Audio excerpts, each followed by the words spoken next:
Donc,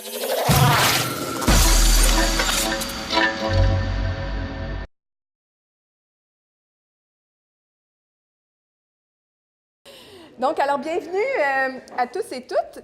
Alors, la MRC de Charlevoix est heureuse de vous présenter aujourd'hui le bilan de la dernière année des activités retombées de son service de développement local et entrepreneurial, alors de son SDLE. Après certains bouleversements survenus au printemps 2015, l'équipe a travaillé en 2015 et 2016 à réorganiser ses activités. Ce qui pouvait être vu comme un problème est devenu une opportunité pour repenser notre modèle d'affaires et faire place à la créativité et à l'innovation. Entre autres, un diagnostic des différents secteurs d'activité a été réalisé, ainsi que des analyses portant sur les fonds à offrir aux promoteurs en fonction des nouvelles réalités budgétaires et également sur l'implication de la société civile au sein des différents comités. Finalement, un plan d'action qui prend en compte l'ensemble de ces réflexions a été élaboré et nous sommes fiers de vous présenter les bilans et les faits saillants des résultats qui en découlent. Pour paver la voie vers où on veut aller, on dit toujours qu'il faut savoir d'où l'on vient.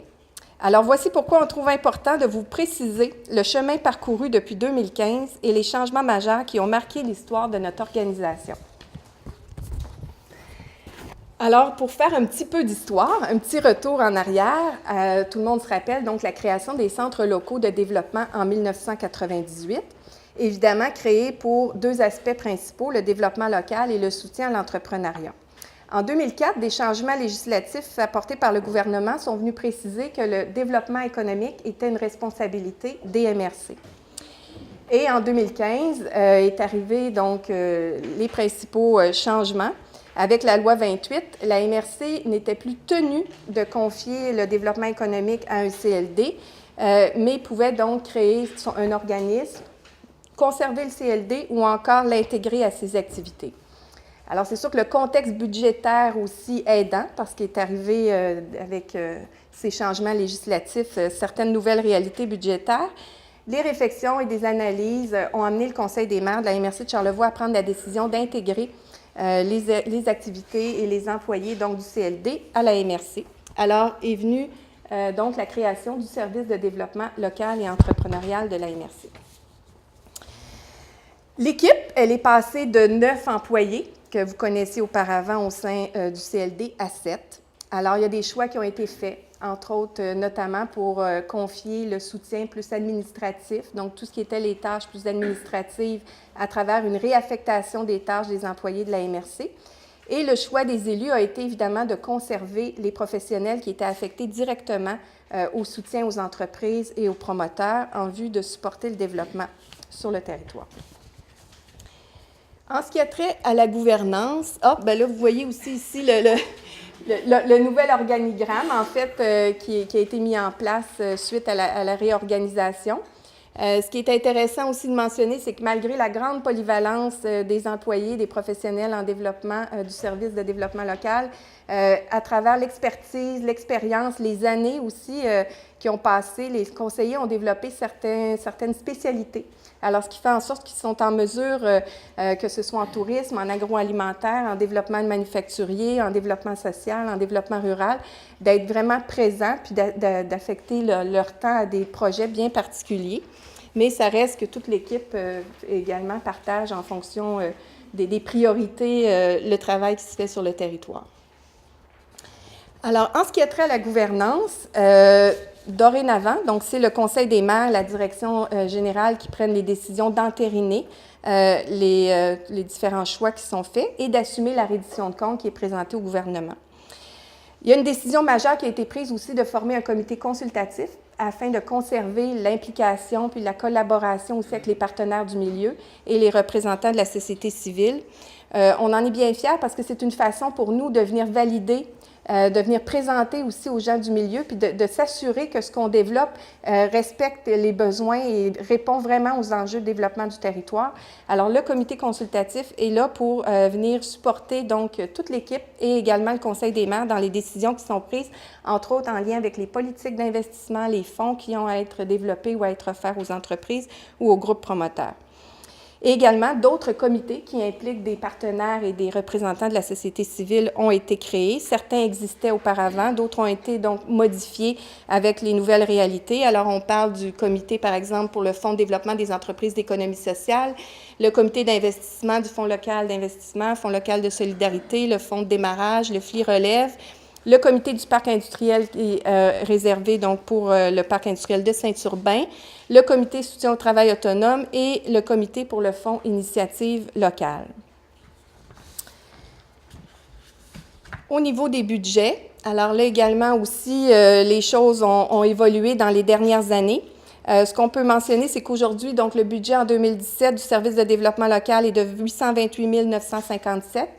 Le gouvernement, en 2015, donc, a créé le Fonds de développement des territoires avec toute la réorganisation qui s'est produite dans le domaine du développement économique. Et ça laisse maintenant une grande souplesse, une grande latitude dans ce qui a trait au développement qui peut être fait par les élus.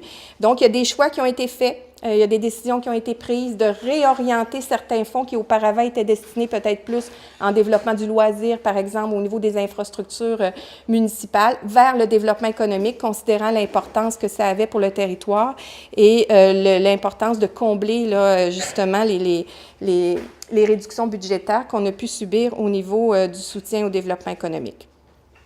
Alors, la MRC, via les quotes-parts les municipalités investissent 173 159 et ça nous a permis donc de rendre disponible comme fonds de développement 250 000 sous forme de subventions.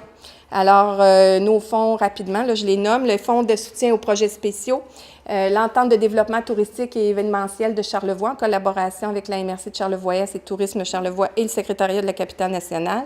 Également, on a la possibilité de s'impliquer dans des ententes sectorielles, donc qui sont offertes à l'échelle de la capitale nationale.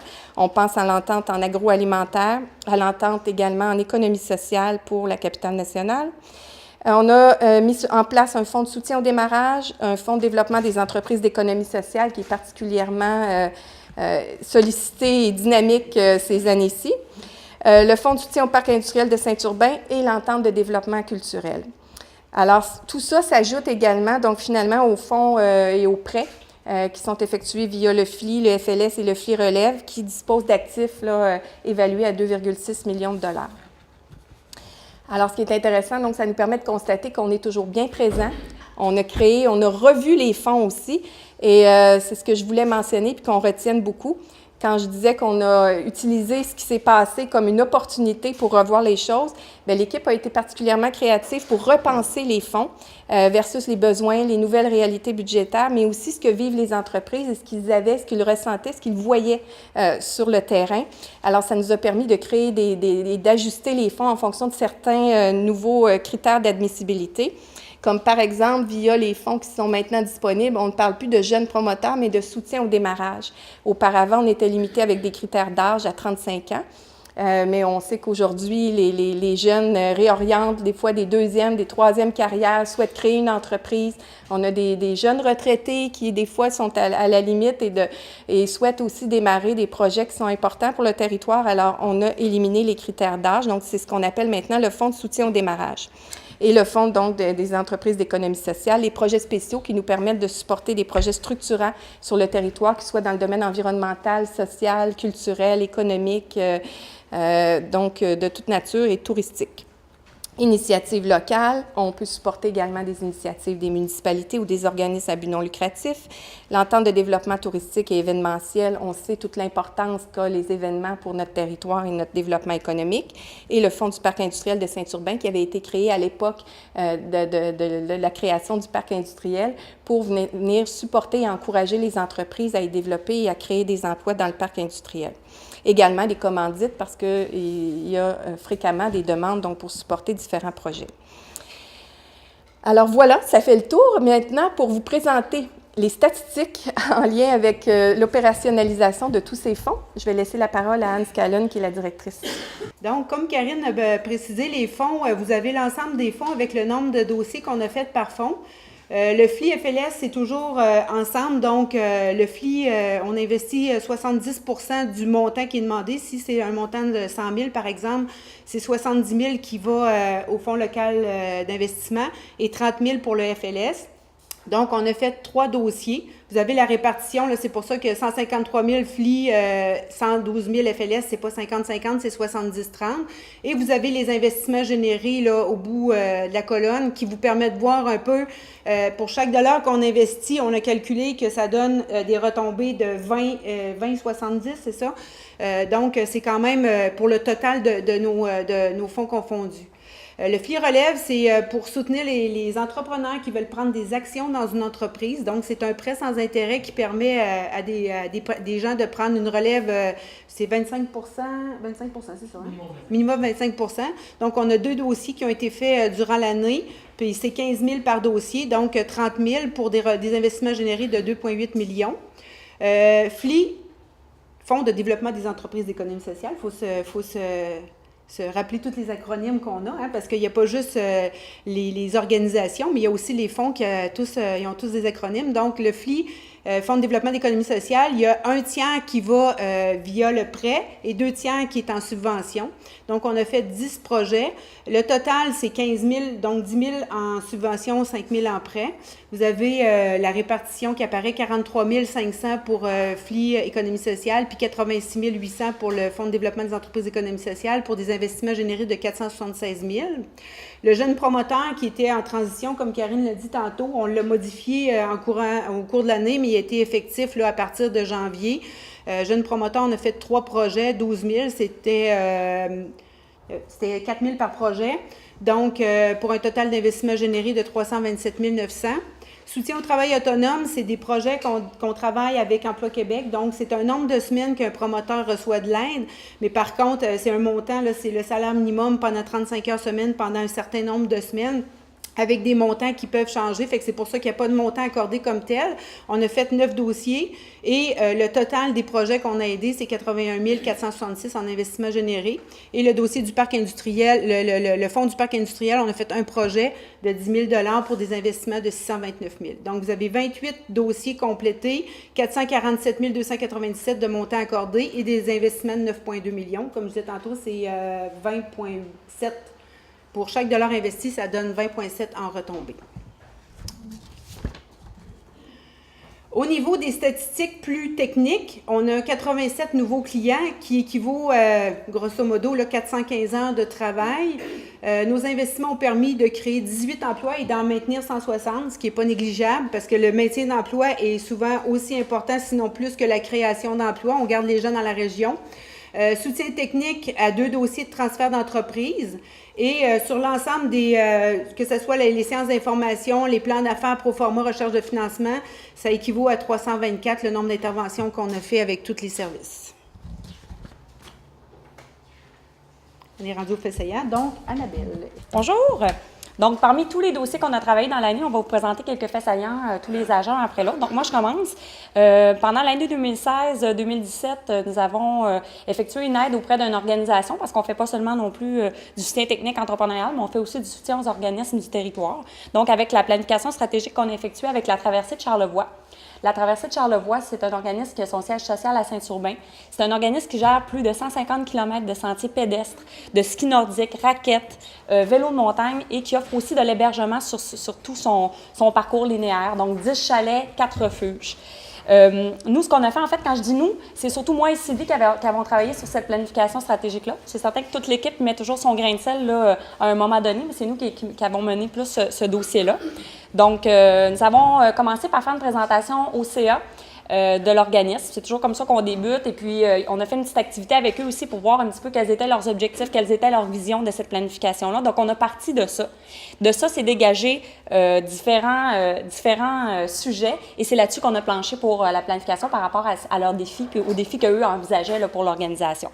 Ensuite, on a fait la formation d'un comité de planification qui n'était pas seulement formé de gens du CA, parce que l'idée, c'est d'avoir de la part de d'autres organisations. Donc, on avait une dizaine de personnes qui étaient sur ce comité-là, des gens d'un petit peu partout, plus moi et Sylvie, donc 12 personnes. Nous avons eu 3 rencontres avec ce comité-là. Ce qu'on a fait, c'est qu'ils nous ont aidés à monter le diagnostic d'entreprise. Le diagnostic, en fait, ce qu'on a fait, c'est qu'on est allé vraiment évaluer puis analyser différents volets pour vraiment faire le tour, le 360 de l'organisation pour ensuite vraiment aller trouver les bonnes questions puis les points à analyser puis à identifier. Donc, on a parlé de clientèle, d'achalandage, promotion, gestion de ressources humaines. On a fait un petit carnet de santé des infrastructures, des équipements, les retombées, les partenariats. Tout ce qui était au côté financier aussi a été analysé dans ce diagnostic-là. C'est un outil très important à lequel on a mis beaucoup de temps parce qu'on pense que c'est important de faire un bon portrait pour que les gens aient un portrait. Et à partir de là, on a fait le guide du participant pour la journée de planification ensuite. Donc, ça a été quelque chose d'intéressant. Aussi, on a fait tout état de forces, faiblesses, opportunités, menaces, donc le tableau conventionnel qu'on retrouve. On leur a même aussi proposé des inspirations et des tendances, des statistiques aussi dans le domaine. Donc, les gens étaient bien outillés là, quand on a passé à l'étape d'après, qui est l'autre étape. Donc, l'activité de planification stratégique qui s'est tenue le 11 février. On était vraiment emballés par cette activité-là. On a eu 34 participants qui se sont présentés, des gens d'un peu tous les milieux, des gens très riches qui étaient là vraiment pour l'organisation et qui ont apporté vraiment quelque chose d'intéressant. Des résidents, des gens de vélo, du club cycliste, des gens de la municipalité, Madame la mairesse était là, des gens de la municipalité, qu'est-ce que j'ai dit d'autre aussi? Des bénévoles aussi qui sont déjà présents dans la traversée de Charlevoix depuis plusieurs années. Donc, on a eu vraiment des échanges intéressants. On a divisé ça en 4 secteurs. Donc, on avait 4 ateliers différents. Un qui était ressources humaines, bénévoles et relève. Et la relève était un des défis les plus importants qu'avait souligné l'organisation. Donc, c'était important qu'on le retrouve dans un des ateliers. Il y avait un atelier qui était diversification des services, production et produits et clientèle. Le 3e était promotion et perception. Et le 4e était collaboration et partenariat. Donc, en avril 2017, donc dernièrement, on a déposé le plan d'action au conseil d'administration. Il y avait 11 orientations qui ont été déposées et plus de 60 actions qui ont été proposées. On s'entend que ce ne sera peut-être pas toutes les 60 actions qui vont être retenues. Nous, ce qu'on a fait, en fait, c'est qu'on a livré le plan d'action et ensuite, le conseil d'administration devra prioriser les actions qu'ils voudront mettre en place. Pour vous donner une idée rapide là, des orientations qui ont été déposées, là, comment augmenter le financement? Offrir un réseau de sentiers pédestres de grande qualité. Améliorer aussi toutes les activités de promotion de l'organisation. Améliorer l'hébergement, développer des nouveaux créneaux, des nouveaux services. Planifier la relève était vraiment un des orientations. On a même donné des outils, des trucs avec Emploi Québec d'ailleurs. Stimuler la participation bénévole, c'est un point très important. On a travaillé là-dessus, on leur a donné des actions à prioriser. Et favoriser, bien sûr, les partenariats, parce qu'une organisation qui ne fait pas de partenariat de collaboration, mais c'est plus difficile de se développer. Donc, ça fait le tour pour la traversée, le dossier traversé. Ensuite, un autre dossier sur lequel j'ai travaillé dans les dernières années, parce que souvent, un projet entrepreneurial va naître, mais ça fait déjà plusieurs années qu'on les accompagne. Mousse Café, coopérative de solidarité, ça fait plus de 2 ans que ces gens-là sont venus cogner à notre porte. En fait, ils sont allés au Cercle d'emprunt de Charlevoix pour commencer. Ensuite, suite à notre présentation au Cercle, ils sont revenus nous voir. Donc, on a monté le plan d'affaires avec eux, les états financiers. On les a suggéré aussi tout ce qui était là, pour aller chercher les bonnes personnes, les bonnes ressources, autant avec la CDR, avec les gens de Femmes et Sœurs. Donc, on les a vraiment mis en réseau. C'est un projet, bon, que 5 personnes se sont regroupées. On a un besoin, les familles, de se rassembler, d'être ensemble, d'avoir un lieu pour échanger, puis dans un endroit aussi stimulant puis sécuritaire pour nos jeunes familles.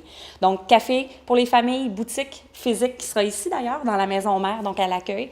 Donc, une boutique physique, une boutique en ligne qui est déjà en ligne d'ailleurs, une salle pour des ateliers, donc jeux de société, et il va y avoir aussi un espace de jeu pour bambins. Donc, quand je disais sécuritaire, les gens vont pouvoir mettre leurs enfants par terre, ils vont avoir un tapis adapté, l'endroit va être sécurisé. Un espace lait aussi, donc tout ce qui est allaitement, coin de détente. Et ce projet-là, en fait, crée 8 emplois, dont 6 permanents à temps plein, un emploi à temps partiel et un emploi contractuel à temps partiel. Donc, selon nous, on trouve que c'est intéressant. Ils ont eu un aide du Fonds de développement des entreprises d'économie sociale, donc comme Anne disait tout à l'heure, et aussi un prêt conventionnel avec le fonds, le FLI et le FLS. Donc, on est très heureux de les avoir supportés, puis on a hâte que ça ouvre. Alors bonjour, moi c'est Nancy Chabot, je suis conseillère en développement économique côté agricole et agroalimentaire. Donc c'est le secteur que je vais vous présenter. Au niveau des principaux faits saillants qu'on a eus en 2016, il y a eu l'entente sectorielle 2017-2019 sur le développement des activités agricoles et agroalimentaires de la région de la Capitale-Nationale et de la ville de Lévis. Donc, suite au forum qui a eu lieu en avril 2016 à Saint-Raymond de Portneuf, où différents intervenants de toutes les MRC de la région se sont rencontrés pour déterminer des priorités d'action puis des chantiers de travail à élaborer. Il y a différents comités qui ont été mis en place par la suite, justement, pour élaborer les différents chantiers. Donc, toutes les MRC et les villes participantes, il y a la MRC de Portneuf, les 2 MRC de Charlevoix-Charlevoix-Est, la Côte-de-Beaupré, l'île d'Orléans, la Jacques-Cartier et les villes de Québec et de Lévis. La CMQ, le MAPAC et aussi l'UPA siègent également sur l'ensemble des comités de tous les chantiers. Au cours de l'année, il y a eu vraiment plusieurs rencontres, puis les chantiers qui ont été mis en œuvre là, pour débuter, il y a l'inventaire des terres et des bâtiments agricoles inexploités de la région de la Capitale-Nationale. Ce chantier-là vient tout juste de se mettre en branle. Il y a des gens qui ont été embauchés, il y a des sous qui ont été mis dans le fond pour faire l'inventaire des terres en friche de toutes les MRC, puis des bâtiments agricoles qu'on pourrait réutiliser dans le fond pour établir des nouvelles relèves. Ensuite, il y a le soutien aux activités des circuits agrotouristiques et des marchés publics. Ça aussi, ça vient tout juste de se mettre en branle. La date limite est en juin pour que les gens puissent déposer des dossiers. Ensuite, il y a le partenariat avec les détaillants en alimentation et le milieu HRI qui va être à développer en cours d'année. La mesure régionale de développement de l'entrepreneuriat agricole en lien avec le comité d'établissement transfert de la région de la Capitale-Nationale. Ça aussi, on est dans les premiers balbutiements parce que, bon, l'entente vient tout juste d'être signée, puis on est dans les premiers balbutiements là, de l'ensemble des chantiers, donc ça va se mettre en route au cours de l'année. Et il y a aussi le développement de la maison agroalimentaire de la Capitale-Nationale. C'est un projet qui est financé à 100% par la Ville de Québec, mais dont l'ensemble des MRC vont pouvoir bénéficier.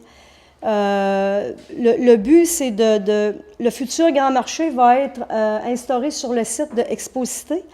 Et le but, c'est d'y installer de l'équipement interactif, une maison de l'agroalimentaire de la Capitale-Nationale et un espace qui va s'appeler l'espace découverte. Ensuite, l'autre fait saillant dont je voulais vous informer, c'est le projet Banque de terre qui s'est mis aussi en branle en 2016. Donc, on a eu un premier jumelage là, qui a été réalisé dans la municipalité des Éboulements.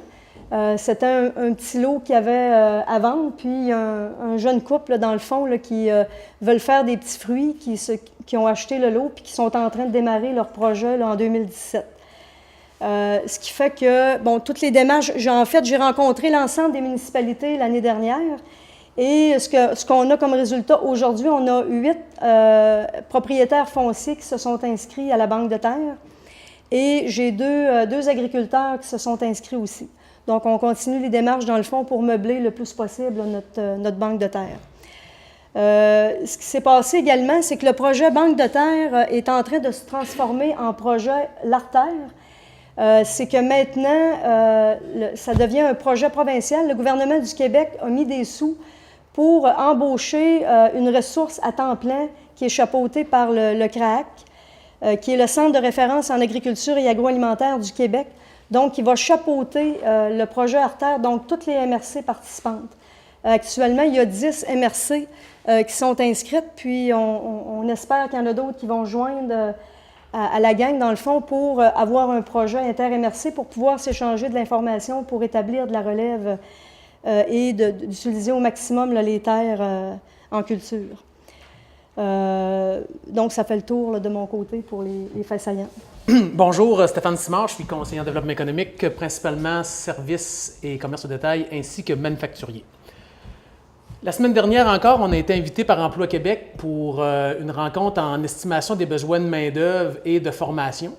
Et un des constats qui est ressorti pour une xème fois, c'est qu'on parle de former de la main-d'œuvre, mais avec les ressources, avec les statistiques démographiques qu'on a, on s'aperçoit qu'on n'aura même pas de main-d'œuvre à former dans les prochaines années, même si on met en place des programmes et des programmes de formation. Et ça, c'est venu mettre l'emphase sur un projet mobilisateur sur lequel on travaille en collaboration avec toute cette brochette de partenaires-là, c'est-à-dire Vise Charlevoix. Vise Charlevoix, ça a été mis en place suite à l'étude Cap Charlevoix qui avait été faite par la SADC avec la journée de réflexion qui avait eu lieu au domaine Forget. Et dans les priorités qui ont été ressorties, d'attirer une nouvelle clientèle dans Charlevoix, c'est ce qui a ressorti de plus prioritaire. On parle de venir vivre dans Charlevoix, venir s'amuser, venir entreprendre. Donc, ce qu'on s'est aperçu aussi, c'est que les partenaires qui faisaient de la promotion de la région en dehors de la région ou auprès de certaines clientèles n'avaient pas une vision globale des différentes possibilités. Par exemple, quand l'ATR allait faire la promotion touristique, il parlait des différentes infrastructures, des activités, mais si quelqu'un arrivait et disait « Hey, j'aimerais ça me partir une entreprise dans Charlevoix » ou « C'est donc beau chez vous, je vais aller m'installer », bien, les personnes qui étaient là n'avaient pas nécessairement d'outils pour répondre à ce besoin-là. Et ce qu'on essaie de faire, c'est de coordonner un petit peu toutes ces ressources-là pour que chaque personne ait toutes les réponses pour être capable de donner l'ensemble de l'information. Ça va aussi, il y a 3 grandes clientèles qui vont être visées. Autant les jeunes diplômés, les jeunes familles entre 25 et 45 ans, mais aussi les jeunes retraités ou semi-retraités qui veulent venir dans la région pour soit une deuxième carrière ou soit venir prendre leur retraite, mais qui peuvent encore apporter à la région. Donc, il y a 5 grands axes qui ont été travaillés et ça va permettre, dans les prochains mois, de mettre en place, c'est pas trop que j'en parle, ça c'est la partie à Anne, elle me dit, parle juste de ce qui s'est passé avant le mois de mars. Donc, il y a 5 grands axes qui ont été mis en place et l'ensemble des partenaires vont s'assurer qu'autant au niveau de la formation que du tourisme, que du développement local, tout ça soit argumé. Nous, on voit plusieurs avantages à ça. L'un de ceux-là, c'est qu'on pense entre autres soit au problème de main-d'œuvre que trouvent nos entreprises ou au niveau des entreprises qui sont à vendre. Il y a plusieurs entreprises qui sont à vendre. Il y a une problématique au niveau des repreneurs. Donc, peut-être qu'on sera capable, avec cet outil-là, entre autres, d'aller chercher des repreneurs, que ce soit au niveau de la migration dans d'autres régions du Québec ou même à l'international. On ne sait jamais. Ce qu'on a entendu dire, c'est qu'il allait y avoir des nouveaux programmes pour des immigrants entrepreneurs. Et pourquoi pas vendre des entreprises qui sont ici et conserver les entreprises et les emplois sur notre territoire. L'autre projet mobilisateur sur lequel je veux vous parler, c'est vraiment le projet de biomasse. Ça fait déjà plusieurs années qu'il y a des projets de biomasse qui se discutent. Il y a eu des études qui ont été faites, que ce soit ici à la ville de Baie-Saint-Paul et pour d'autres municipalités aussi. Et depuis un certain temps, grâce à la Maison Mère et l'intérêt qu'a démontré Saint-Urbain pour être partenaire dans le dossier, tout le dossier biomasse reprend beaucoup de place. Et ce qui est intéressant dans ce dossier-là, c'est qu'on pourrait intégrer les trois phases reliées à la biomasse sur notre territoire. C'est-à-dire, la récolte peut facilement se faire sur les terres ici. Maintenant, quand on parle de biomasse, on ne parle plus de ramasser des bouts de branches à terre, là. Maintenant, c'est vraiment... Non, mais il y a un temps, c'était ça, c'était les résidus de coupe. Donc, tu te promenais, tu ramassais ce qui restait à terre. Maintenant, ils ont comme compris que ça n'avait pas de bon sens. Donc, maintenant, c'est vraiment des arbres non valorisés. Donc, du tremble, tout ce qui est les feuillus. Donc, maintenant, ils prennent l'arbre comme si c'était du résineux, mais ils en font de la biomasse. Donc, la récolte pourrait se faire ici, soit sur des forêts privées, soit au niveau de la forêt habitée du massif. Le conditionnement pourrait se faire aussi ici dans la région. On est en train de travailler avec la municipalité de Saint-Urbain pour mettre en place à Saint-Urbain un centre de conditionnement. Ça ressemble à ça ici un peu, là. Donc, un centre de conditionnement à Saint-Urbain où on pourrait vraiment stocker de la biomasse et être prêt à livrer à des clients potentiels. Et on pourrait l'utiliser ici, sur le territoire, autant au niveau de la Maison Mère que de la municipalité de Saint-Urbain, qui est intéressée aussi par l'aspect biomasse. Et ce qui est le plus intéressant dans tout ce processus-là, c'est que les différents partenaires, que ce soit la MRC, la Maison Mère, Saint-Urbain et la SADC, on travaille pour que tout ça soit fait en parallèle et qu'on soit capable de brûler ce qu'on produit dans Charlevoix, et qu'on soit capable d'avoir les mêmes technologies. Et dans la plupart des municipalités, les noyaux villageois sont très serrés. Donc, une chaufferie à la biomasse pourrait chauffer plusieurs édifices municipaux. Il y a même des discussions qui ont lieu actuellement avec soit la commission scolaire ou d'autres organisations qui pourraient se raccorder au système. Et ce qui est fantastique avec ces nouveaux systèmes-là, c'est qu'il y a un compteur à l'entrée et on sait exactement combien charger à qui. Donc, c'est un beau projet mobilisateur qu'on est en train de travailler dans la MRC de Charlevoix.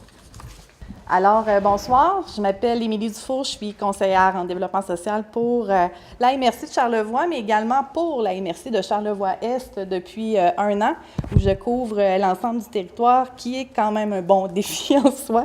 Je fais le grand écart entre les deux territoires.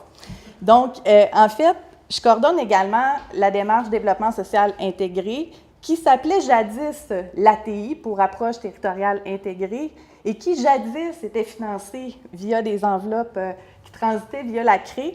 Et au moment où il y a eu explosion de la CRE, les partenaires ont décidé de dire, se sont dit en fait, ils ont refusé de reculer, ils ont décidé de continuer d'avancer et d'attacher ou de s'adresser à différents collaborateurs financiers pour continuer à cheminer dans cette logique-là d'une approche territoriale intégrée qui, somme toute, apporte beaucoup de résultats que je vous présente. Alors là, je vais faire une économiste de moi-même ce soir, Stéphane. Je me suis dit, c'est intéressant parce que après quelques années, il y a vraiment des retombées économiques de tous les efforts qui ont été investis en développement social. Donc, on parle depuis 2013 de retombées pour un investissement initial de 150 000, des retombées de 436 122 $. Quand même, c'est assez significatif. Dans les principaux constats, les principaux résultats, ce qu'on constate, c'est on est vraiment venu renforcer la capacité d'agir du milieu. On constate, entre autres, beaucoup moins d'éparpillement. On a travaillé au niveau de l'harmonisation, donc vraiment une plus grande cohésion entre l'ensemble des partenaires qui sont concernés par le développement social. De nouvelles alliances, beaucoup plus de rendement, parce que le but, c'est d'avoir de l'impact auprès des jeunes, auprès de la qualité de vie de nos communautés. Donc là, on est en train de mesurer ces impacts-là et ça devient vraiment très intéressant. On constate également un nombre accru d'investisseurs après de nombreux efforts. Là, on est en train de conclure une entente avec 2 fondations. La fondation, je ne vais pas te voler ton punch, je vais juste le nommer, la fondation Lucie et André Chagnon, qui sont en train de se redéfinir dans leur façon d'investir au Québec. Là. Donc, il y a eu beaucoup de changements qui s'opèrent et Charlevoix est le territoire pilote qui a été choisi pour amorcer une nouvelle façon de faire avec les communautés. On établit aussi dernièrement un partenariat avec la fondation McConnell, qui, elle, est une fondation américaine qui travaille beaucoup au niveau du soutien de l'évaluation. Donc, comment on peut s'assurer que nos efforts amènent vraiment des impacts espérés en amont. Il y a toutes sortes de collaborations qui ont été établies aussi avec le secteur public, notamment la santé publique, le ministère des Transports qui finance une partie du chantier transport, Emploi Québec également qui contribue. Donc, on remarque là, qu'il y a quand même des résultats fort intéressants. On constate également qu'on est venu consolider et développer des services essentiels dans les 2 MRC. On est venu, entre autres, consolider le réseau d'aide alimentaire dans Charlevoix, qui est, somme toute, une priorité. On travaille à réseauter ceux qui font de l'aide alimentaire avec les partenaires agroalimentaires dans une visée de développement durable. Donc, on s'assure que les surplus peuvent être transférés, en fait, aux personnes qui en ont besoin. On travaille aussi à faciliter l'accès aux ressources. On travaille aussi au niveau du soutien à la réussite scolaire. On pourrait en faire, je pourrais vous étaler tout ça, là, mais ça serait très long, mais juste pour vous dire qu'il y a vraiment des résultats qui sont palpables, qui sont vraiment très, très intéressants.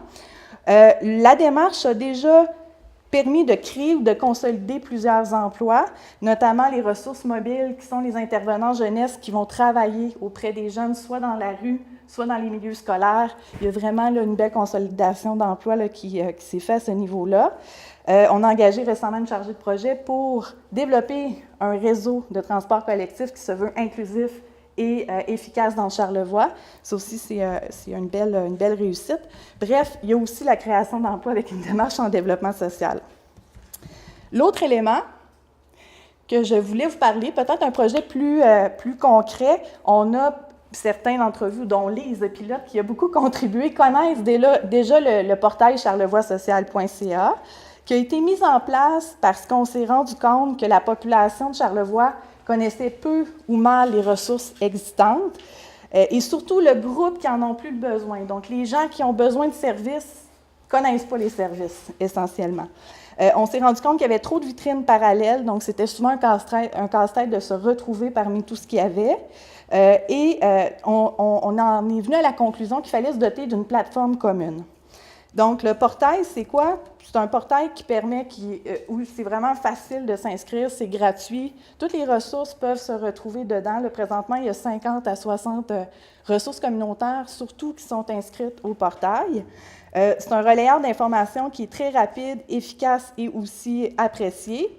Et c'est un outil qui permet de se positionner efficacement au niveau des activités sociales. On établit présentement des partenariats avec les médias locaux pour que vraiment, quand les gens s'inscrivent à l'agenda, bien, les activités puissent être relayées là, au niveau des médias locaux. Ça, c'est le prochain bout là, sur lequel on va développer. Donc, bien, moi, ça ferait le tour pour ma partie. Ça me fait plaisir. Alors, bonjour à tous. Je me présente Sylvie Germain, agente de développement rural. J'aimerais souligner la présence d'un collègue de la capitale nationale qui a pris la peine de descendre de Québec, la visite de Québec. Alors, Félix Bussière, qui est le directeur général du pôle d'économie sociale de la capitale nationale, avec qui on travaille beaucoup. Karine parlait d'une entente. Alors, ça, c'est une entente, c'est avec eux. Alors, le projet de développement de l'ensemble conventuel des Petites Franciscaines de Marie, c'est quelque chose sur lequel toute l'équipe travaille, mais principalement moi, parce qu'au départ, moi, je remonte à 2015. Là, je me suis permis aussi cette digression-là. En fait, avec Jean Fortin, on est allé rencontrer le Conseil général des Petites Franciscaines de Marie, avec une proposition de projet qui était beaucoup liée aux entreprises d'économie sociale, aux orientations agroalimentaires, un peu tout ce qui était, dans le fond, là, dans la lignée du développement de notre MRC. Et les Petites Franciscaines allaient vendre, en fait, le bâtiment, mettre ça dans 2 gazettes et tout ça. Ils étaient avec leur avocat et tout. Puis finalement, bien, ils ont dit, bien, peut-être que ça pourrait être un beau projet. Alors, fort de tout cela, on a commencé à travailler avec les Petites Franciscaines sur un projet. Et moi, bien, j'ai demandé à mes patrons de la MRC de travailler 2 jours semaine sur ce projet-là parce que c'est quand même c'est 161 000 pieds carrés, alors c'était quand même assez important. Ils ont accepté. Alors c'est le fun, ça fait un défi. À un moment donné, on a besoin de ça. Et c'est ça. Donc depuis à peu près 2 jours semaine, je travaille là-dessus. Et ce que je vais relater, c'est plus notre contribution. Là, je ne m'attribue pas tout le projet, et loin de là, Sylvain est là. Mais je voulais quand même qu'on parle de nous, notre implication qu'on a fait dans ce projet-là. Alors, depuis les tout débuts, bien sûr, on était impliqués, mais après plusieurs démarches avec la Ville, il y a une entente préliminaire qui a été conclue avec les Petites Franciscaines. Et ce qui fait que moi, au fil du temps, j'ai fait visiter quand même pas mal le bâtiment. Pas autant que ce qu'ils font aujourd'hui, là, mais il y avait déjà des entreprises qui étaient intéressées. Et puis, en mai 2016, Formation continue n'avait pas d'endroit où aller, en fait, qui était abordable pour leur budget. Donc, ils sont intégrés ici. Et puis, ceux qui ont visité les locaux récemment peuvent voir qu'il y a eu beaucoup d'évolution qui a été faite. Formation continue a développé beaucoup de choses en étant ici à l'intérieur parce qu'il y avait justement plusieurs possibilités. En juin 2016, il y a M. Sylvain Gendreau qui a été engagé à titre de directeur général et j'en étais bien contente parce que je voyais que le projet était très important. Alors, ça a été le début d'une belle collaboration avec Sylvain. Et on a travaillé, Sylvain a repris un peu les éléments qu'on avait travaillé avec Jean Fortin, puis on a construit différentes choses, formation de 2 comités, un comité stratégique, un comité partenaire. Le comité stratégique a développé la mission, les valeurs, tous ces éléments-là, toujours en collaboration avec Sylvain. Là, je ne veux pas m'attribuer ce qui ne me revient pas. Puis, il y avait un comité partenaire aussi qui a été mis en place. Ce comité-là, on voulait, dans le fond, que les entreprises qui étaient intégrées ici puissent avoir des filtres et une collaboration de partenaires. Donc, on a déjà fait une expérience. On a rencontré 2 des entreprises qui sont intégrées ici. Et le comité des partenaires a écouté les présentations de projets. Et à la suite de ça, les partenaires ont proposé certaines collaborations, puis ont un peu challengé aussi les organisations en disant peut-être dans votre plan d'affaires, ils présentaient leur plan d'affaires, leurs projets. Ils les aidaient de cette manière-là en les challengeant. Alors ça, c'est aussi quelque chose, suite au départ, là, qu'on avait mis en place. Ensuite, il y a eu Gabrielle Leblanc, qui est maintenant là, qui est l'adjointe à la direction puis directrice des communications. Alors, je travaille aussi avec elle, c'est un plaisir. Il y a eu 7 chantiers qui ont été les travaux. Il y avait 7 chantiers pour développer cette orientation ici. Moi, je n'ai pas travaillé à tous les chantiers, bien sûr, mais j'ai travaillé avec Sylvain à mettre la base de ces chantiers-là. Et ensuite, les thèmes se sont déclinés, dépendamment des gens qui participaient au chantier et dépendamment aussi des sujets. Un sur lequel j'ai plus travaillé en novembre dernier avec mes collègues puis avec différents partenaires, je vais en parler un peu plus tard, c'est l'espace collaboratif et entrepreneurial. Alors, on est dans cet espace-là. Donc, tantôt, peut-être, vous aurez, pour ceux qui ont le temps, on pourra faire une petite visite, vous expliquer un peu plus ce qu'il y en est. En décembre, on a fait un chantier, Sylvain, avec l'esprit des lieux, parce qu'on trouvait que c'était bien important. C'est un chantier qu'on n'avait pas prévu au départ, et c'était important de conserver l'héritage des petites franciscaines. Alors, c'était autant au niveau du patrimoine que leur œuvre, parce que c'était quand même c'est des femmes qui étaient des entrepreneurs. Il y avait la boulangerie, il y avait la ferme, il y avait toutes sortes de choses. Il y avait l'hôpital. Et bon, donc on a travaillé avec ça, avec tout un groupe d'une dizaine de personnes, peut-être plus, hein, Sylvain? 15, une quinzaine. Puis c'était vraiment des gens de tout horizon.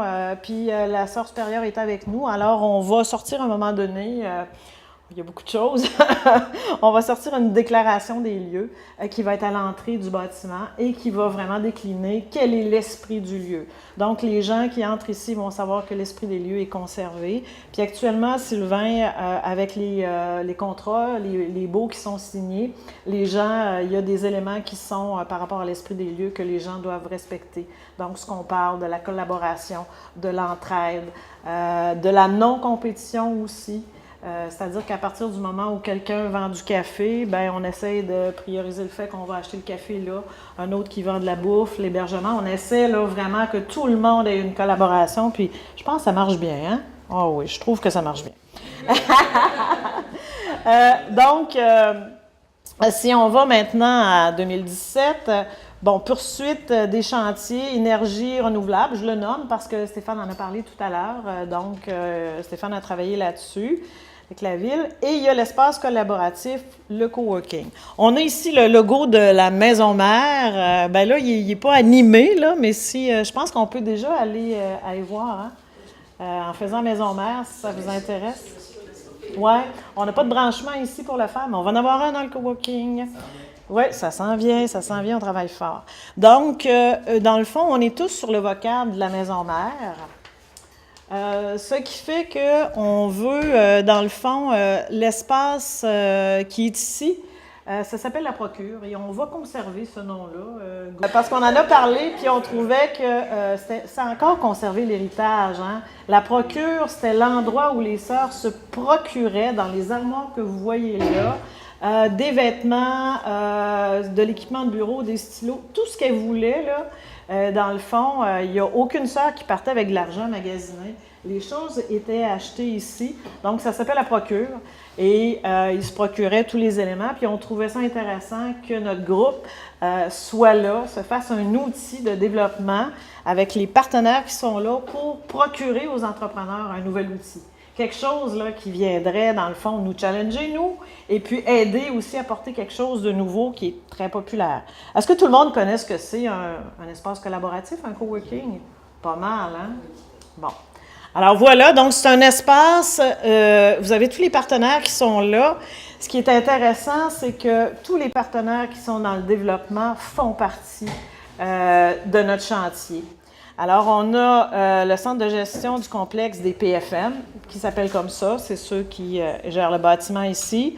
La SADC, la Société d'aide au développement de Charlevoix, Côte-de-Beaupré, Île-d'Orléans. Il y a Desjardins du fleuve et des montagnes, dont Patrick est ici, puis est aussi membre du centre de gestion des PFM. Les cercles d'emprunt de Charlevoix, ce qui est très intéressant, eux autres, ils aident vraiment à démarrer les entreprises qu'on appelle en bon français, les startups. J'arrive de Bordeaux, alors c'est ça, c'est tous des noms anglais. Merci de Charlevoix, bien sûr, on est là aussi, on est toute l'équipe. Alors, on prévoit que tous ces partenaires-là, à un moment ou à un autre, vont intervenir dans le coworking. C'est-à-dire que tous les participants vont nous voir passer dans le coworking. On va échanger avec eux. On a mis un peu un exemple là, sur le tableau qu'il y a là. Donc, à midi, activité buzz. Alors, c'est une activité qu'on a vue encore là, c'est la dernière fois que je dis Bordeaux, je le promets, à Bordeaux. Et c'est vraiment une activité qui nous a animés. C'est ça, Félix était là, Sylvain était là aussi. Et c'est vraiment une activité où les entrepreneurs se présentent. Ça nous a donné beaucoup de clés pour animer parce que un espace collaboratif pas animé, là, c'est comme louer des chaises, ça donne rien. Alors, on s'est rendu compte qu'il fallait qu'il y ait beaucoup d'activités, des conférences, des éléments comme ça. Alors, voilà pour l'espace collaboratif, parce que le reste, c'est l'avenir. Alors, c'est vraiment Anne qui va le présenter. L'économie sociale, je ne veux pas trop revenir là-dessus parce que Anne l'a présenté, mais actuellement, les entreprises d'économie sociale sont en effervescence, pas juste elles, toutes les entreprises, mais bon, on a comme une petite poussée de croissance. Alors, ce qui fait qu'on a, cette année, on a eu 10 projets. Bon an, mal an, on avait 4 à 5 projets, mais là, cette année, on a eu vraiment 10 projets, 10 beaux projets. Et je trouvais ça intéressant de vous dire les secteurs dans lesquels ça s'est produit. Alors, on a le secteur de la santé, on a le secteur art et culture, les télécommunications, les médias. Et c'est des choses qui permettent, dans le fond, à nos organismes de télécommunications et de médias d'aller plus loin. Parce qu'à un moment donné, ça prend des applications mobiles, il faut aller plus loin. Puis je pense que le G7 va nous fournir peut-être l'autoroute pour les communications. On aimerait bien ça. Alors, les loisirs aussi, dans le domaine des loisirs, les insertions dans le secteur manufacturier, Martin, c'est ça, c'est un projet dans leur domaine. Jeunesse, alors ça, c'est jeunesse, mais c'était les camps développés, en fait, pour les jeunes l'été. C'est beaucoup en lien aussi, Émilie, elle parle que les jeunes ici, si on veut les retenir, c'est désœuvrés, des fois, ou tout ça. Alors, dans le fond, le fait qu'ils puissent aller dans un camp de jeunesse, faire des activités qui sortent de l'ordinaire, ça peut être intéressant. Puis, le service à la famille. Donc, il y a eu des subventions pour 86 600 $. C'est sûr que cette année, la MRC, les maires sont très conscients du développement, ils nous appuient totalement là-dedans et on avait un budget de 60 000 qu'on a dépassé. Alors, fort de cela, ils nous ont rajouté 55 000 $ pour qu'on puisse répondre à toutes les demandes. Ces demandes-là, dans le fond, nous ont amené à investir avec le prêt aussi FLI, parce que la subvention pure, c'est la MRC, ça vient de la MRC, mais il y a aussi le FLI, 5 000 $ par projet et c'est sans intérêt sur 5 ans. Les gens peuvent remettre ça. Donc, on investit 130 097 $ qui ont amené des investissements générés de 476 000. Ça a créé 7 emplois. Il y a eu des emplois contractuels parce que ça, c'était dans le domaine des arts. Alors, il y a 40 artistes qui ont pu, et des gens de la scène qui ont pu travailler. Et ça a maintenu 124 emplois. Alors, c'est sûr que nous, dans notre domaine, les entreprises d'économie sociale, ça demeure toujours les mêmes entreprises ou à peu près. Là, on en a des nouvelles cette année dans lesquelles on investit, mais on a un peu aussi des barèmes qui font que quand ils reviennent pour les mêmes choses, le financement est moins élevé. On favorise vraiment les projets. Alors voilà, terminé. Merci. Donc, avant de présenter, d'aller plus loin avec tout ce que tout le monde a dit pendant chacune de leurs présentations, qu'est-ce qui s'en vient pour 2018? Bien, vous avez vu, l'équipe est très dynamique. Elle travaille beaucoup de choses. Donc, le service de développement local et entrepreneurial, c'est un service gratuit d'accompagnement de qualité aux entreprises et aux organismes du milieu. C'était ce que faisait le CLD, c'est ce que fait encore le SDLE. Donc, il n'y a rien qui a changé. Les membres de l'équipe étaient impliqués dans toutes sortes de comités, que ce soit au niveau local, régional ou national. Donc, c'est encore la même chose aussi. On essaye de suivre tout ce qui se passe partout sur le territoire, être à l'affût. Donc, on continue à faire les mêmes choses. Et également, bien, c'est ça, on a sorti quelques projets là, qui sont en continuité avec ce qu'on vous a présenté, puis qu'est-ce qui s'en vient dans la prochaine année. C'est sûr que c'est la poursuite de ce que chacun des membres de l'équipe vous a présenté, mais je vais aller un petit peu plus loin. Donc, au niveau du développement de la maison mère et de l'espace collaboratif, bien, Sylvie en a parlé, on est dans la maison mère. Sylvie va continuer à accompagner les projets en collaboration avec Sylvain et Gabriel pour les projets qui veulent s'établir dans la maison mère. L'espace collaboratif, bien, vous êtes ici dans l'espace. On trouvait ça important de vous accueillir ici pour que vous puissiez voir un peu, on entend parler, on entend toutes sortes de choses sur qu'est-ce que c'est un espace de coworking et tout ça. Donc, on voulait vous faire vivre un peu l'esprit des lieux. Hein, c'est un petit peu ça aussi. Moi, quand je viens ici, à toutes les fois, je me sens comme, je l'ai dit, à toutes les fois qu'on est venu à les rencontres, tout ça, je me sens comme calme, paisible. Je ne sais pas si c'est à cause que c'est un endroit qui est religieux, mais ça m'inspire beaucoup. Donc, on espère que les entrepreneurs qui vont venir ici, ça va les inspirer aussi. L'espace collaboratif, bon, tu l'as mentionné, qu'est-ce que c'était? Donc, un incubateur avec accompagnement. C'est une programmation mensuelle aussi de sujets variés. Donc, on veut avoir des formations sur mesure. Les entrepreneurs qui vont être ici, on voit, il y a un horaire avec des choses au mur. Donc, il y a une conférence, ça peut être un comptable une journée, ça peut être selon les besoins de nos entrepreneurs qui vont être ici. On va avoir des sujets diversifiés qui vont répondre... des fois, ça peut être sur la fiscalité, ça peut être sur différentes choses là, qui sont en lien avec, au fur et à mesure avec les promoteurs qu'on aura dans notre espace. Notre objectif, c'est qu'à l'automne 2017, on espère, qu'on puisse accueillir nos premiers utilisateurs dans la procure. On a fait un sondage avec des gens qu'on croyait être des futurs utilisateurs. On a eu 49 répondants qui ont répondu à notre sondage. Et suite à ça, on a fait 2 focus group aussi. Ça totalisait 10 participants qui sont venus participer, nous faire savoir c'était quoi les besoins qu'il y avait, nous donner des idées aussi. On les a fait imaginer comment ils voyaient ça ici. Donc, ça nous a donné beaucoup d'idées là, pour compléter le plan d'affaires qui était à peu près combien... donc, c'est ça, il devrait être terminé dans les prochains mois. On rencontre nos partenaires cette semaine là, pour leur présenter où on est rendu. L'espace ici, tantôt Sylvie disait on pourra vous faire visiter, là, mais c'est 15 espaces partagés en coworking. Donc, dans l'espace où on est ici, on veut avoir des tables et les gens vont pouvoir s'installer. C'est 7 bureaux individuels et un bureau double, donc qui sont de l'autre côté et ceux qui sont de l'autre côté aussi. Hein. Donc, une salle de conférence qui est dans les murs juste ici en arrière. C'est des espaces de rangement. Vous pouvez voir, il y a la procure est pleine d'espaces de rangement. Des salles de toilettes et douches. Donc, dans les sondages qu'on a faits, les gens trouvent ça important de pouvoir aller faire du sport l'heure du midi, prendre une douche puis retourner travailler après ça.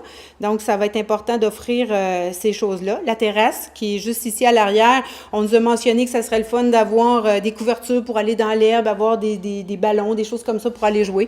Donc, on nous a donné plein d'idées de qu'est-ce qu'on allait pouvoir avoir ici.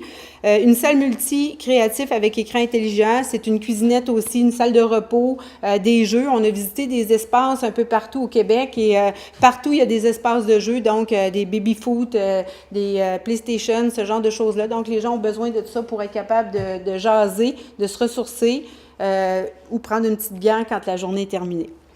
Et pour compléter tout ça, les membres du chantier ont proposé une vision 2027 pour l'espace collaboratif et c'est catalyseur de génie entrepreneurial. L'entente de partenariat régional en tourisme et l'entente de développement touristique et événementiel de Charlevoix, Karine en a parlé un petit peu tantôt. Donc, l'annonce pour le PRT a été faite en début juin. Auparavant, l'entente comprenait tous les partenaires. Maintenant, cette année, elle est comme séparée en 2. L'entente, le PRT, est signée entre Tourisme Charlevoix et le ministère du Tourisme. Et c'est 1,5 million qui a été annoncé là, jusqu'en 2020. Et pour l'entente de développement touristique et événementiel de Charlevoix, c'est le secrétariat de la capitale nationale, Tourisme Charlevoix, le SDLE et aussi Mission Développement Charlevoix qui est de la MRC de Charlevoix-Est. Et le montant s'élève à 255 533 pour 2017-2018. On avait hâte que ces outils financiers-là soient annoncés. On en avait besoin. On avait déjà une dizaine de projets qui étaient prêts à être déposés pour analyse dans chacun des 2 fonds. Donc, on va suivre ça de près là, pour que nos promoteurs puissent bénéficier d'aide pour pouvoir continuer à développer leurs projets. Au niveau de l'entente sur le développement des activités agricoles et agroalimentaires, on a mentionné qu'on mettait un montant là, de 11 000 quelques dollars dans cette entente-là. Donc, l'annonce a été faite le 24 mai dernier. Le gouvernement du Québec, le Forum des élus de la capitale nationale ont signé une entente de 1,3 million qui couvre les années 2017 à 2019. Et c'est 12 signataires qui proviennent du milieu municipal, le gouvernement du Québec et le milieu agricole qui ont investi dans ce projet-là. Et l'argent va servir à mettre en œuvre 9 différents projets. Nancy en a parlé tantôt là, des projets qui sont sur la table. Mieux vivre en hiver, qui était anciennement le projet de viabilité hivernale qui avait été développé par la SADC et l'ancien CLD. Donc, pour repartir le projet, il y a un consultant qui a été embauché qui s'appelle Michel Landry pour nous accompagner dans le redémarrage de ce projet-là. Le comité est formé de différents experts qui travaillent sur des projets structurants qui touchent le transport, les bâtiments et le tourisme. Stéphane, tantôt, a parlé de la biomasse. Bien, c'est un projet qui a été discuté là, dans le cadre de ce comité-là, Mieux vivre en hiver. Il y a d'autres projets aussi qui sont sur la table, entre autres l'ouverture du parc des Hautes-Gorges l'hiver. Donc, on a des spécialistes autour de la table, on discute, on est allé visiter la forêt Montmorency pour voir de quelle façon les autres fonctionnent et de voir qu'est-ce qui pourrait être applicable ici. Comité communication SDLE, alors là, la technologie. Donc, on a travaillé avec M. Benoît Frigon, qui est réalisateur, qui nous a approché. En premier lieu, il a approché Annie pour dire j'aimerais ça peut-être, je veux monter un portfolio. Fait que c'est ça. Fait qu'on a commencé par faire une première vidéo promotionnelle MRC SDLE avec lui. On lui a donné nos commentaires, on a travaillé fort et puis suite à ça, on s'est dit que ça serait le fun de travailler. Là, c'est plus général, mais d'aller plus en précision là, pour travailler 4 à 5 capsules qui vont être axées sur les possibilités qu'offre notre territoire en tant que terrain de jeu pour développer une entreprise, soit le travail, les loisirs, la vie. Tantôt, on parlait de qualité de vie ici, c'est important.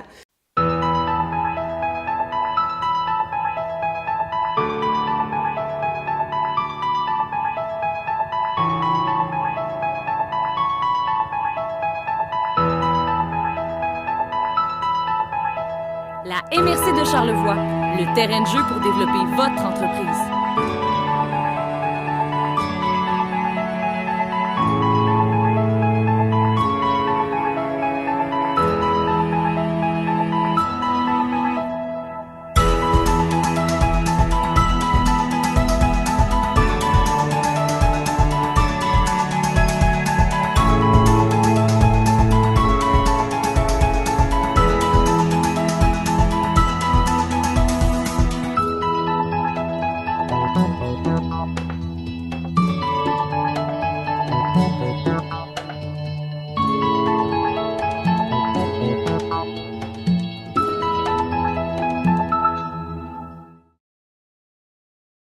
Puis, peut-être vous dire, on est très présent sur Facebook, fait que suivez-nous. C'est la MRC de Charlevoix, autant notre site Internet que notre Facebook, c'est toujours MRC de Charlevoix. Fait qu'on met à jour régulièrement là, les nouveautés qui nous concernent ou des nouvelles qui sont en lien avec ce qu'on fait. Donc, entente en développement social, donc Émilie en a parlé tantôt, qui est maintenant le développement social intégré. On travaille avec la Fondation Lucie-André Chagnon, ce qui est la FLAC qui appelle. Donc, pour 2017, on a obtenu une somme de 75 000 $ de cette fondation-là pour nous permettre de poursuivre la coordination de la démarche en développement social intégré dans Charlevoix. Conserver les acquis liés aux différents chantiers actifs dont Émilie parlait tantôt et préparer, animer les échanges entre les différents groupes d'acteurs. La MRC de Charlevoix a mis des sous, la MRC de Charlevoix-Est a mis des sous aussi. Il y a différents partenaires qui ont investi pour que ce projet-là nous amène à une entente à plus long terme. On espère qu'elle va être sur 7 ans, la prochaine entente, avec des enveloppes budgétaires pour pouvoir nous permettre de continuer les actions dans les différents comités puis se permettre d'aller plus loin au niveau du développement social. Au niveau de Ville Charlevoix, alors vous voyez, moi je reviens avec tout ce que tout le monde a parlé. Les deux MRC et la SADC se sont unis pour mettre en place une stratégie d'attractivité qui s'appelle pour le Ville Charlevoix. Donc, c'est un montant de 6 250 $ chacun pour un total de 18 750 qui a été mis à la disposition du projet. Et ça va vraiment être une plateforme web avec des outils et une personne qui va travailler à développer la communauté virtuelle là, de tout ce projet-là. Ce qu'on espère, c'est que avec le projet Ville Charlevoix, tantôt Stéphane l'a dit, là, il faut qu'on se positionne pour rendre attractif Charlevoix afin d'attirer et de favoriser autant l'établissement d'une main-d'œuvre compétente et qualifiée que de nouvelles entreprises pour continuer le développement de notre région. Donc, ce projet-là continue à faire. On a eu une rencontre tout l'après-midi là-dessus, puis on poursuit, on est bien parti, puis on veut se donner tous les outils nécessaires pour continuer le développement de la région. Groupe tactique d'intervention économique, c'est un nouveau comité qui a été annoncé au début juin. Ça ça a été annoncé par la députée. C'est le ministère de, et là, il ne faut pas que je me trompe, le MESI, ministère de l'Économie, Sciences, Innovation. Ça a changé, ça change tellement souvent. Qui est un peu le ministère porteur, mais ça regroupe là, une douzaine de ministères. La députée qui est là, il y a des gens d'affaires, il y a des partenaires économiques du milieu, dont le SDLE fait partie, qui sont à cette grande table-là pour travailler sur les efforts de diversification et de relance économique de la région. Les objectifs de ce comité-là, comme je vous disais, c'est contribuer au développement économique de Charlevoix.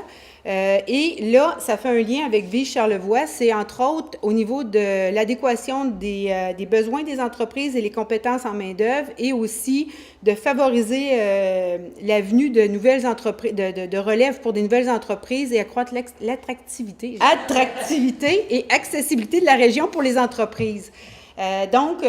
À notre comité, on a un comité qui est plus restreint. Le SDLE est là aussi. Donc, c'est les deux organismes de développement économique des deux MRC. Il y a la SADC qui est là, il y a le bureau du député et éventuellement, on va s'adjoindre là, des gens de Investissement Québec et de Québec International qui travaillent pour la prospection, c'est sûr, à l'international, mais qui vont pouvoir nous aider à peut-être aller plus loin au niveau de Vive Charlevoix, puis de se donner des outils qui vont être encore plus complémentaires ou complets que ce qu'on avait prévu initialement. Donc, on a une prochaine rencontre bientôt là, pour travailler là-dessus.